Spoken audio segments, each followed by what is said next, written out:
Listen, man, you don't want to make mistakes. That's why you keep refining the plan. And the perfect plan won't get you any closer to your goals. Only imperfect action will. Because do you think you'll get any closer to your goals if you just thought about how to achieve it? You also got to realize that there's no growth without mistakes. So you can't avoid these mistakes forever. You can't create a perfect plan which has no flaws, no errors, and then expect it to turn out the same way as you do. You can't avoid mistakes forever because then there's no growth. And that's why planning feels safe, but executing them feels scary, bro. To execute easily, here's my execution framework: think, do, learn, and improve. That's it. More on this later on in the video. And bro, I've been there. Over optimizing, planning too much. And yeah, it does actually feel good when you're planning. You feel like you are going to get better and you feel like you're going somewhere. But I just planned and didn't execute. So I didn't realize it at that time, but that was basically disguised procrastination. Aspiration is very good. You have to have some goals, right? You can't just go with your entire life without having goals. But aspiration without action feels productive, but is actually useless. Because if you only thought about how to do the thing, you won't really get closer to your goal, would you? But just taking imperfect action without having a plan is also pretty stupid. Like, you don't just walk into a fire without a plan. You think and then you go and take the action. You strategize and then you go take the action and start executing it. So you need to have a plan. You don't need like pinpoint, like extremely detailed plans. And all you actually need is a minimum viable plan, which covers what you have to do, what's the time frame, how you're gonna do it. You're making a perfect plan, hoping that it will get you results faster. But there is no shortcut to success.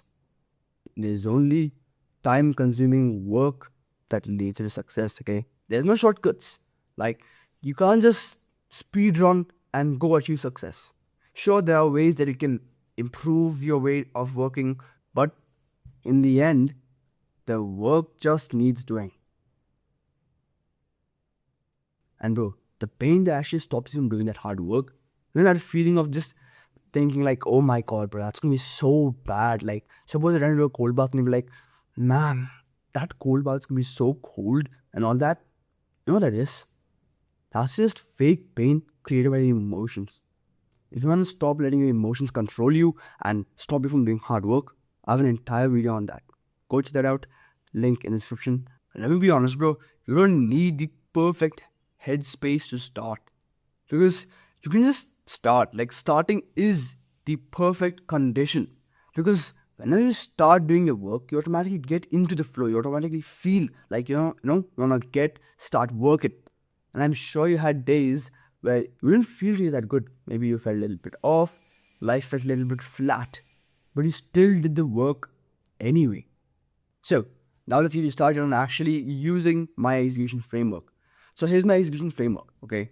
Just think, do, learn, and improve. So now let's break down each step and see what this means. So firstly, just think about what you're gonna do. No over optimization, no over planning, just little bit thinking, having the minimum viable plan. And then you immediately, with no delays or anything, you just immediately go to start doing the thing. Like, you just think, you don't ruminate on it, you don't stay on it for weeks, you just go do the thing. Okay? Once you do the thing, then you realize that you might have made some mistakes while doing the thing. And that's obvious, like, everyone makes mistakes, right?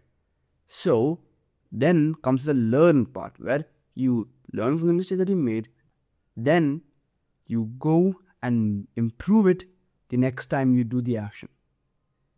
And this is really good because, see, mistakes will teach you more than planning ever will. So I'm telling you, imperfect action beats over planning every single time. So let's take an example, right? You want to go to the gym. You want to start building that habit, okay? So first, let's start at the think stage, okay? So firstly, what you gotta do is go to YouTube, search up a gym workout, and then click on a video. Then you'll get like the guy who's doing a bunch of exercises, and then pick some which you wanna try or which looks pretty cool, and then sure that there's at least one exercise per muscle group. Then, in the same video, he'll probably show you the form, right? Go to the form on how to actually do it. Then, go to the gym and just do the workout. That's it. Just go to the gym and do the workout. Then you come back home, and this is the learn stage, right? Then you see that you made some mistakes in the gym. So, firstly, you didn't warm up quite well. And then you also realize that your form on the dumbbell press is kind of weird. Then the improvement phase comes. So, what you do here is the next time you go to the gym, you warm up properly because you noticed that in a previous workout, you didn't warm up, right? And then you ask somebody to check your form on the dumbbell bench press, or you just do the exercise while being mindful of the form. And that's it. It's as simple as that. And if this gives some clarity, you'll probably like my other videos on self-improvement. Go check that out. And if you want more value, I'm opening a small Discord, link in the description. And remember, choose what you want to regret.